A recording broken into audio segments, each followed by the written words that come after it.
Komisi Pemberantasan Korupsi merespon pra-peradilan yang diajukan mantan Menteri Agama Yakut Kholil Qumas terkait status tersangka dalam kasus dugaan korupsi kuota haji 2024. Juru bicara KPK Budi Prasetyo mengatakan pihaknya menghormati lantaran pra-peradilan tersebut merupakan bagian dari proses hukum pidana.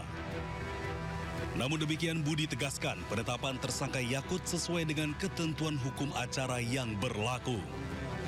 Pada prinsipnya pengajuan pra-peradilan merupakan hak setiap warga negara yang dijamin oleh undang-undang dan KPK memandang itu sebagai bagian dari proses uji dalam sebuah sistem peradilan pidana.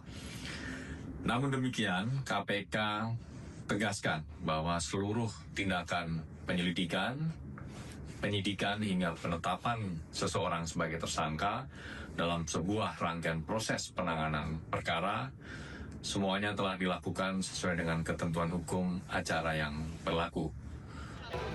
Sebelumnya, ex-Menteri Agama Yakut Kholil Qumas mengajukan pra-peradilan ke Pengadilan Negeri Jakarta Selatan pada 10 Februari 2026.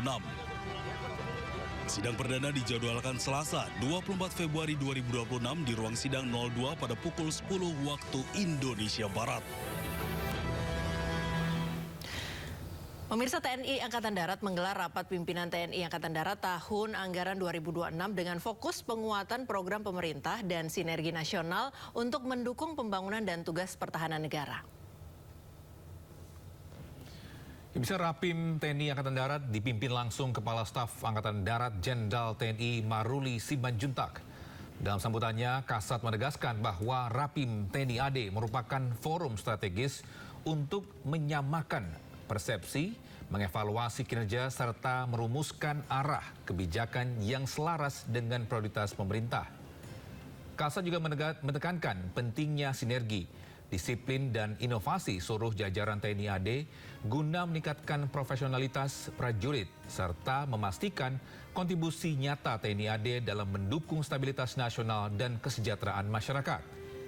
Jenderal Maruli Simanjuntak juga menyampaikan apresiasi Presiden kepada TNI AD atas pelaksanaan berbagai program unggulan yang dinilai sejalan dengan kebijakan nasional. Pemirsa, Kepala Staf TNI Angkatan Darat Jenderal Maruli Simanjuntak mengatakan pihaknya telah menyiapkan anggota TNI untuk dikirim ke Gaza. Ya, menurut Maruli pihaknya telah siapkan 5.000 hingga 8.000 prajurit untuk menjalankan misi perdamaian di Gaza. BOP itu Pak ya itu kan masih terus berjalan ya. Jadi kan kami menunggu dari hasil koordinasi ke yang mengkoordinir di Gaza. Nanti ke Mabes TNI nanti ke Mabesat memerlukan personil yang berkarakter apa.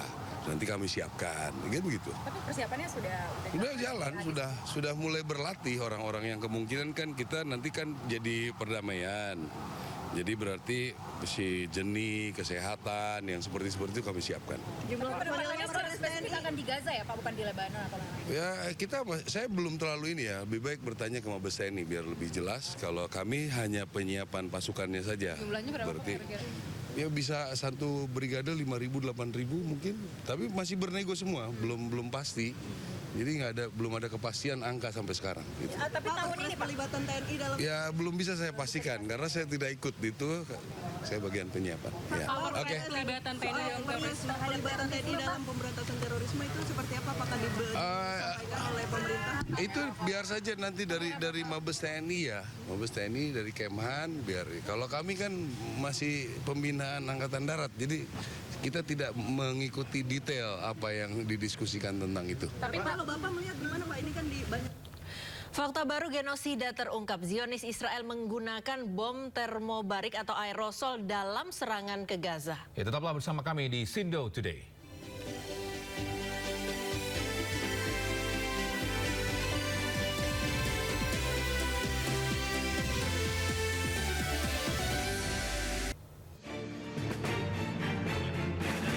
Pengamat kebijakan publik Bonatua Silalahi menyambangi Polda Metro Jaya. Bonatua hadir sebagai saksi ahli untuk 3 tersangka dalam kasus ijazah Joko Widodo.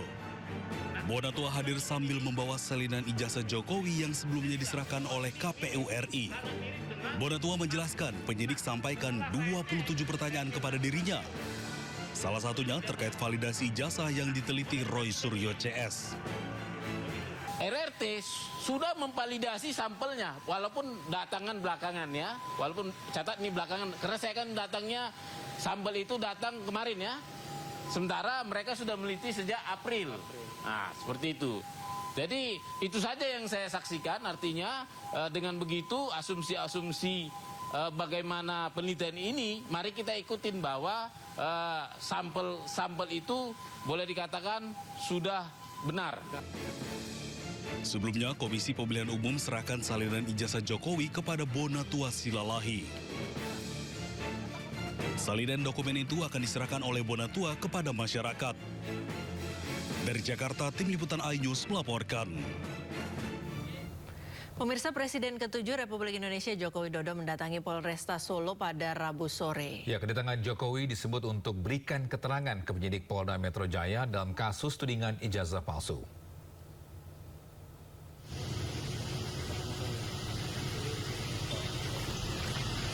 Bisa Jokowi tiba di Mapolresta Solo pada Rabu sekitar pukul 15:55 waktu Indonesia Barat dan disambut oleh Kapolresta Solo Kombes Catur Cahyono Wibowo. Kedatangan Jokowi ke Polresta Kota Solo ini disebut untuk berikan keterangan tambahan dalam kasus dugaan pencemaran nama baik terkait tudingan ijazah palsu yang dilaporkan ke Polda Metro Jaya. Sebelumnya Kejaksaan kembalikan berkas perkara kasus ijazah ke Polda Metro Jaya dengan 3 tersangka. 3 tersangka tersebut yakni Rosuryo, Rismon Sianipar, dan Tifauzia Kusuma.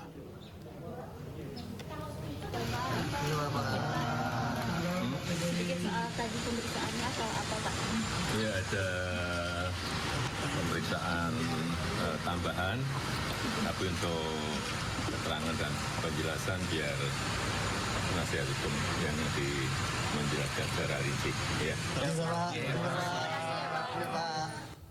Pemirsa, Roy Suryo resmi mengajukan judicial review ke Mahkamah Konstitusi terkait sejumlah pasal dalam KUHP dan Undang-Undang ITE. Pemirsa, langkah hukum ini disampaikan usai dirinya menghadiri deklarasi gerakan merebut kedaulatan di Menteng, Jakarta Pusat. Sebanyak 6 pasal menjadi target uji materi, termasuk pasal 310 dan 311 KUHP atau pasal 433 dan 434 KUHP baru. Roy juga menguji pasal 27, 28, 32, dan 35 Undang-Undang Informasi Transaksi Elektronik atau Undang-Undang ITE yang selama ini sering dinilai kontroversial dalam penerapannya maksud kami di ruang digital. Ya, di MK itu kami akan melakukan uji terhadap 6 pasal yang ada di Dewan PKA. Uji materi lagi. Pasal berapa Pak kalau boleh tahu? Pak, ada pasal 310, 311 atau yang terbaru itu menjadi pasal 433, 434, kemudian pasal 27, pasal 28, kemudian pasal 32 dan 35 Undang-Undang ITE. Ke informasi selanjutnya, Togi dan pemirsa, Hakim menolak gugatan pra-peradilan Dr. Richard Lee. Ya, akibatnya Richard Lee tetap berstatus sebagai tersangka kasus dugaan pelanggaran perlindungan hak konsumen.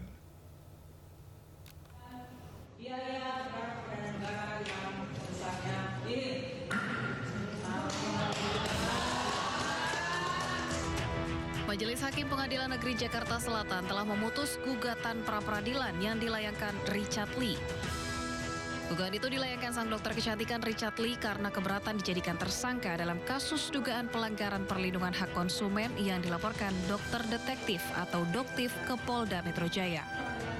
Suasana sidang yang dihadiri Samira Farahnas atau Doktif selaku pelapor pun mendadak riuh.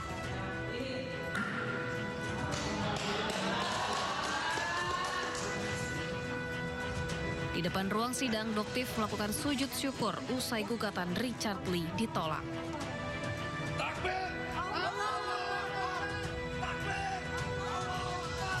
Doktif pun kembali mengungkap fakta baru mengenai dugaan Richard Lee yang ingin menawarkan uang damai kepada pihaknya selaku pelapor.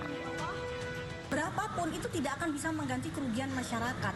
Tujuannya dokter di sini mengganti uang masyarakat. Jika kerugian masyarakat 200 miliar dan yang diberikan hanya 50 miliar, 150 miliar itu dokter cari dari mana? Ya, seperti itu. Masa dokter yang kerja untuk mengembalikan uang masyarakat gitu. Jadi kembalikan sesuai dengan apa yang sudah kamu ambil. Di akhir, Doktif berharap Richard Lee kooperatif dalam menjalani proses hukum atas laporannya. Ia bahkan kembali mendesak polisi untuk segera menahan Richard Lee mengingat gugatan pra-peradilan sudah ditolak. Tim Liputan iNews melaporkan.